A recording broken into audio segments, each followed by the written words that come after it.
नमस्कार दोस्तों, Rajasthan current affair class में आपका स्वागत है। रोज हम राजस्थान करंट अफेयर के कुछ क्वेश्चनों को हम साझा करते हैं आपके साथ, और आप पिछली क्लास भी देखना और आपको ये भी क्लास दूंगा आज मैं। और बहुत तीनों जो पांचों क्वेश्चन है बहुत इंपॉर्टेंट होंगे साबित आपके लिए। 3 क्वेश्चन मैं आपको यहाँ पर विश्लेषण कराऊंगा, मात्र 3 और 10 मिनट, ठीक है। तो आप उनको अच्छे से देखना है और आगे और जो पिछली क्लास है उनको भी आप देखना, ठीक है।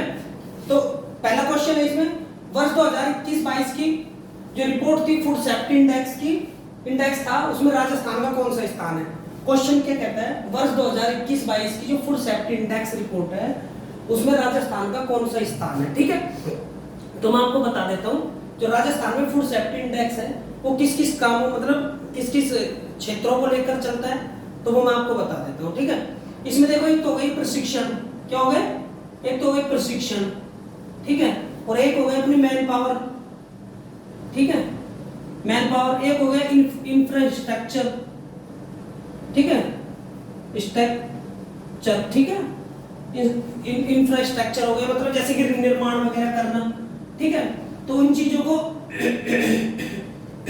ठीक है, इंफ्रास्ट्रक्चर हो गए, जागरूकता लोगों में, ठीक है ना, जागरूकता हो गई, ठीक है। इन चीजों को फैलाने के लिए या फिर हमारे जैसे भी उपकरण हो गए, ठीक है, जैसे कि उपकरण हो गए, इनमें हमारा राज्य कौन से स्थान पर है ये हमसे पूछा गया है। राजस्थान की करंट पढ़ रहे हैं तो जाहिर है कि राजस्थान की बातें होंगी यहाँ पर, ठीक है। लेकिन उससे पहले हम एक चीज और देख लेते हैं, जो कि मतलब अब देखो राजस्थान का स्थान तो मैं बता लेता हूँ आपको, 10वां है, ठीक है। वर्ष 2021-22 की फूड सेफ्टी इंडेक्स रिपोर्ट में राजस्थान का कौन सा स्थान है, ठीक है। तो राजस्थान का इसमें स्थान आता है 10वां, ठीक है, ऑप्शन नंबर सी, ठीक है दोस्तों। अब देखो 10वां स्थान तो इसमें आ गया, ठीक है, ये तो मैंने आपको डायरेक्ट आंसर बता दिया, लेकिन इसके आगे भी तो कुछ राज्य होंगे अपने, नहीं होंगे, इसके आगे भी कुछ राज्य होंगे, इसके पीछे भी कुछ राज्य होंगे, तो जाहिर है कि अपने 28 राज्यों में कहीं ना कहीं जाकर तो 10वां नंबर आया है इसका, राजस्थान का, ठीक है। तो मैं आपको बता देता हूं, 100 नंबर में से 50.5 नंबर लेकर आया राजस्थान, और कौन से नंबर पर है, 10वें स्थान पर, ठीक है, सीधा सा है, 10वें स्थान पर है। तो पहले स्थान पर कौन है, तो पहले स्थान लेकर गया है तमिलनाडु। कौन सा राज्य है, तमिलनाडु, और तमिलनाडु की राजधानी क्या है, चेन्नई, क्या है। और जो अभी हाल ही में जो शतरंज ओलंपियाड हुए ना, 44वें शतरंज ओलंपियाड, ठीक है, और वो कहां पर हुए, चेन्नई में, कहां पर हुए, चेन्नई में, ठीक है। तो चेन्नई से रिलेटेड मतलब कि पहला राज्य पहले स्थान पर कौन, शीर्ष में पहले स्थान पर कौन है, मतलब अपना तमिलनाडु राज्य है, ठीक है ना। उसके बाद सेकंड स्थान पर देखा जाए तो गुजरात है, ठीक है, और गुजरात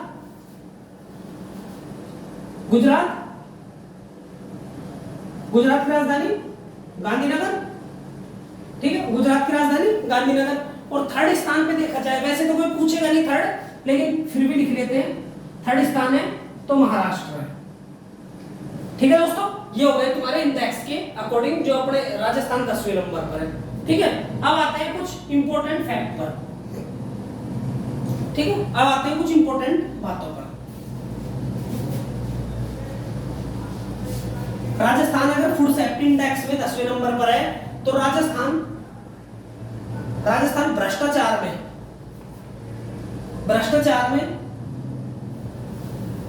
में कौन से स्थान पर होगा, भ्रष्टाचार में पहले स्थान पर है। कौन, राजस्थान की 2019 की रिपोर्ट में भ्रष्टाचार के स्थान पर पहले स्थान पर है। दूसरा, राजस्थान क्षेत्रफल में कितना होगा, क्षेत्रफल में पहला स्थान है, क्षेत्रफल में पहला स्थान है, ठीक है। और पूरे भारत का 10.41% एरिया ये घेरता है, ठीक है। उसके बाद देखो राजस्थान की और कुछ बातें देख लो। देखो राजस्थान क्षेत्रफल में हो गया, जनसंख्या में राजस्थान, ठीक है, जनसंख्या में राजस्थान का स्थान, ठीक है, तो जनसंख्या में राजस्थान का स्थान हो गया 7वां, ठीक है। तो कुछ ही इंपॉर्टेंट है, तो आप इसका स्क्रीनशॉट लो।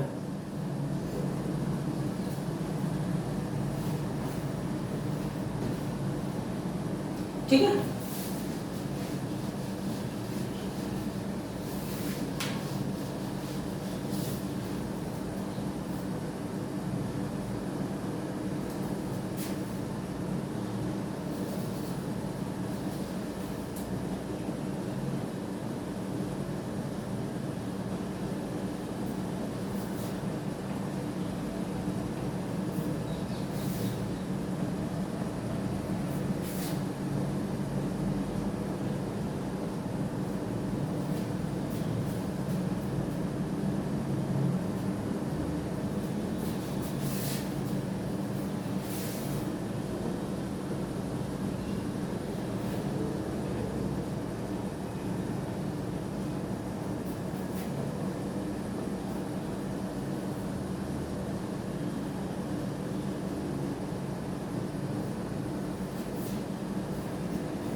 हाँ दोस्तों देखो, बीकानेर के किस लेखक को परनिंदा समरस कहू नाई पुस्तक के लिए दिल्ली में राष्ट्रीय पुरस्कार से नवाजा गया है? कौन सी पुस्तक है? कौन सी पुस्तक है? परनिंदा समरस कहू नाई। ठीक है, ये किसकी पुस्तक है? ये राजस्थान की एक पुस्तक है और राजस्थान का एक लेखक है। ठीक है, बीकानेर के, कहां के? बीकानेर के। ये तो आपको पता ही चल गया होगा कि बीकानेर के। ठीक है, अब उनका नाम भी सामने आएगा और मैं सारी चीजें यहाँ पर बताऊंगा आपको। ठीक है, तो इन्होंने क्या एक पुस्तक लिखी है, परनिंदा समरस कहू नाई। ठीक है, तो दिल्ली में क्या होता है? दिल्ली में नवे अखिल भारतीय साहित्य समारोह। ठीक है, अखिल भारतीय साहित्य समारोह होता है, नवे अखिल भारतीय साहित्य समारोह होता है और उसमें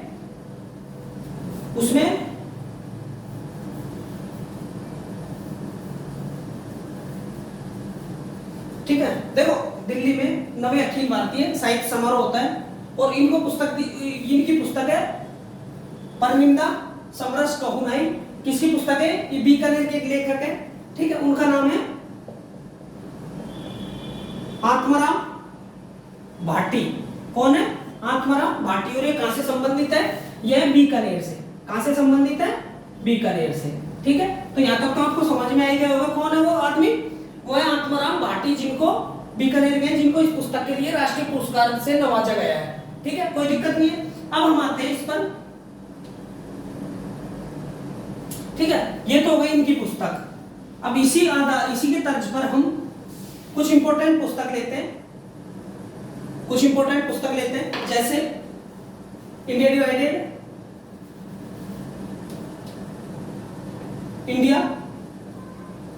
डिवाइडेड। ठीक है, एक और है रेस ऑफ माई लाइफ। ठीक है, रेस ऑफ माई लाइफ पुस्तक है। एक है लाइफ डिवाइन। ठीक है, उसके बाद है एक मूक नायक। ठीक है, उसी के साथ है जातियों का अंत। ठीक है, देखो इंडिया डिवाइडेड है राजेंद्र प्रसाद की। ठीक है, उसी के साथ है इंडिया स्ट्रगल भी है, और स्ट्रगल किसकी है? सुभाष चंद्र बोस की है। ठीक है, इंडिया डिवाइडेड किसकी? राजेंद्र प्रसाद की, जो भारत के प्रथम राष्ट्रपति थे, और स्ट्रगल है सुभाष चंद्र बोस की। ठीक है, रेस ऑफ माई लाइफ ये है मिल्खा सिंह की। ठीक है, मिल्खा सिंह की है। और लाइफ डिवाइन है अरविंद घोष है, उनकी है। ठीक है ना, उसके साथ ही जैसे हरिजन हो गई, ठीक है, हरिजन हो गई महात्मा गांधी की, ठीक है। उसके बाद जातियों का अंत और मूक नायक हो गई B.R. अम्बेडकर की, मतलब डॉक्टर भीमराव अम्बेडकर के, ठीक है ना। तो ये सारी पुस्तकें ये आपको सारी, जैसे बिलीव हो गई सुरेश रैना की, ठीक है। एक पुस्तक और बता देता हूं मैं आपको, नमित मात्र हूं मैं, नमित मात्र हूं, ये कलराज मिश्र जी की है, ठीक है। ये कौन की है? कलराज मिश्र जी की है, ठीक है। तो ये सारी पुस्तकें ये आपको दिमाग में डालनी पड़ेंगी, ठीक है। अब आते हैं 2 मिनट के लिए। देखो कल की क्लास में मैंने आपको बताया, कल की क्लास में मैंने आपको कुछ इंपॉर्टेंट चीजें बताई थी, बीकानेर से संबंधित था, और बीकानेर में जो आष्ट्रा हिंद 2022 एक्सरसाइज युद्ध अभ्यास, ठीक है। युद्ध अभ्यास किन किन देशों के बीच हो रहा है? वो है ऑस्ट्रेलिया, ठीक है, प्लस भारत। ऑस्ट्रेलिया और भारत की सेना के मध्य हो रहा है, लेकिन ये हो कहां पे रहा है? ये हो रहा है बीकानेर में। कहां पर हो रहा है? बीकानेर में। और बीकानेर में कौन सी जगह है? बीकानेर में महाजन फील्ड फायरिंग रेंज, ठीक है। कहां पर है? महाजन फील्ड फायरिंग रेंज कहां पर है? बीकानेर में। और इसका आयोजन कहां पर हो रहा है? बीकानेर में हो रहा है। अब उसी के साथ देख लेते हैं पुस्तकालय कहां की है? पुस्तकालय बीकानेर की है, ठीक है। पुस्तकालय कहां की है? बीकानेर की है। उसी के साथ ऊंट प्रजनन केंद्र कहां पर है? ऊंट प्रजनन केंद्र कहां पर है? वो बीकानेर में, ठीक है। जूनागढ़ किला कहां पर है? वो भी बीकानेर में, ठीक है। जूनागढ़ कहां पर है? बीकानेर में। उसके साथ और तो देशनोक, करणी माता, ये भी बीकानेर में, ठीक है। तो ये सारी चीजें आपको नोट डाउन करनी है और ये सारी चीजें आपको लिखनी है, ठीक है। स्क्रीनशॉट ले लो इसका।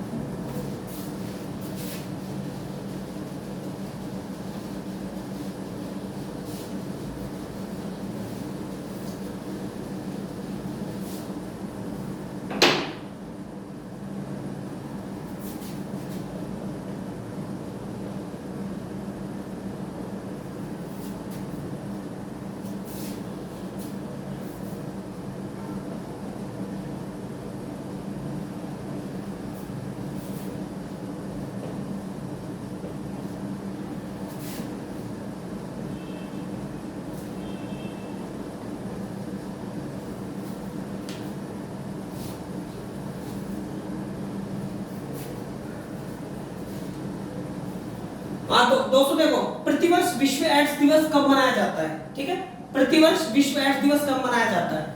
ठीक है, क्वेश्चन समझ में आ गया होगा आपको। प्रतिवर्ष एड्स दिवस कब मनाते हैं? तो ये मनाते हैं 1 दिसंबर को। कब मनाते हैं? 1 दिसंबर। ठीक है, प्रतिवर्ष कब मनाते हैं? 1 दिसंबर को। बात खत्म हो गई, लेकिन इससे कुछ रिलेटेड क्वेश्चन देख लेते हैं और भी। ठीक है, देखो यह दिवस HIV संक्रमित है, संक्रमित है। HIV संक्रमित का मतलब ये क्या है? वायरस है HIV और इससे संक्रमित है। सबसे पहली बात तो है कि जो एड्स रोग है, एड्स जो बीमारी है वो फैलती है। ठीक है, वो कॉन्टिजियस है। क्या है वो संक्रमित है। ठीक है, एक से दूसरे में फैलती है बीमारी वो। ठीक है ना, और इसका रोग वाहक कौन है? वायरस। कौन सा वायरस है? कौन सा वायरस है? HIV। ठीक है, अब हम देखते हैं एड्स की फुल फॉर्म। ठीक है, एड्स की फुल फॉर्म कई बच्चों को नहीं पता, कई बच्चों को पता है। ठीक है ना, एक्वायर्ड इम्यूनो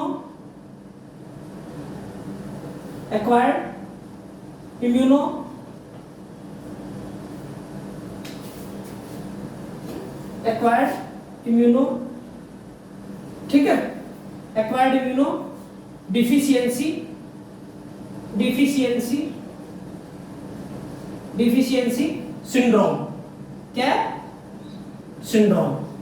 ठीक है, ये आपको याद रखना पड़ेगा। एड्स की full form acquired immuno deficiency syndrome, और इसका जो रोग वाहक है वो एचआईवी कौन सा है? वो वायरस है, वो एचआईवी है। ठीक है, अब मैं आपको बात बता देता हूं। यह दिवस 1 दिसंबर को कब से मनाया जाता है? 1988 से।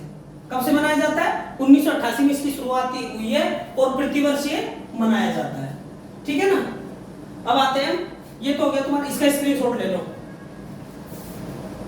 ठीक है, अब आते हैं, जैसे एड्स की फुल फॉर्म लिखी है ना आपने, जैसे एड्स की फुल फॉर्म लिखी है, जैसे AIDS, एड्स की फुल फॉर्म लिख ली तुमने, उसी के साथ RNA, ठीक है, DNA, ठीक है, RNA और DNA की फुल फॉर्म इसकी लिखो, एक्वायर्ड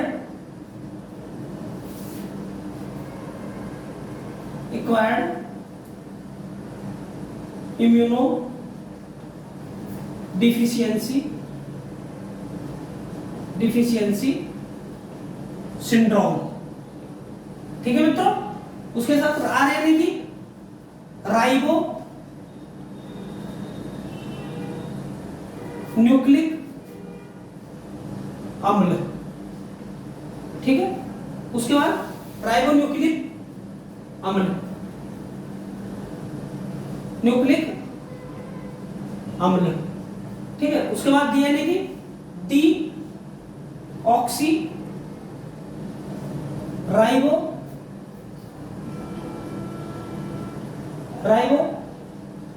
न्यूक्लिक अम्ल। ठीक है, ये तुमको सारे ये तीनों याद करने हैं अभी। ठीक है, इनको याद करना है आपको। ठीक है, उसी तरीके से जैसे एड्स दिवस मनाया जाता है, कब मनाया जाता है? 1 दिसंबर को। ठीक है, उसी तरीके से अब आपको बताऊंगा मैं श्रम दिवस कब मनाया जाता है? श्रम दिवस कब मनाया जाता है? 1 मई को। कब? 1 मई। ठीक है ना। उसी के साथ 2-3 और डेट लिख लेते हैं, फिर मैं आपको इसका स्क्रीनशॉट ले लो। ठीक है, जैसे श्रम दिवस हो गया 1 मई श्रम दिवस। ठीक है, उसी के साथ देखो 22 मार्च को जल दिवस। ठीक है, 22 अप्रैल को पृथ्वी दिवस। ठीक है, उसी के साथ 22 मई को, 22 मई को क्या मनाते हैं? 22 मई को मनाते हैं जैव विविधता दिवस। ठीक है, उसके साथ अब देखो 26 नवंबर को मनाते हैं संविधान दिवस। ठीक है, संविधान दिवस मनाते हैं। 15 अगस्त को स्वतंत्रता दिवस। ठीक है, और 26 जनवरी को गणतंत्रता दिवस। ठीक है, तो बच्चों ये क्लास है आपकी। ठीक है, ये तीनों क्वेश्चन इंपॉर्टेंट हैं और आपको ये अच्छे से देखने हैं। ठीक है मित्रों, और चैनल अगर आपको सही लगा हो ये क्वेश्चन तो सब्सक्राइब जरूर कर देना आप। ठीक है, मैं सब्सक्राइब के लिए बोलता नहीं हूं, लेकिन आपसे बोल रहा हूं आप कर देना इसको। ठीक है।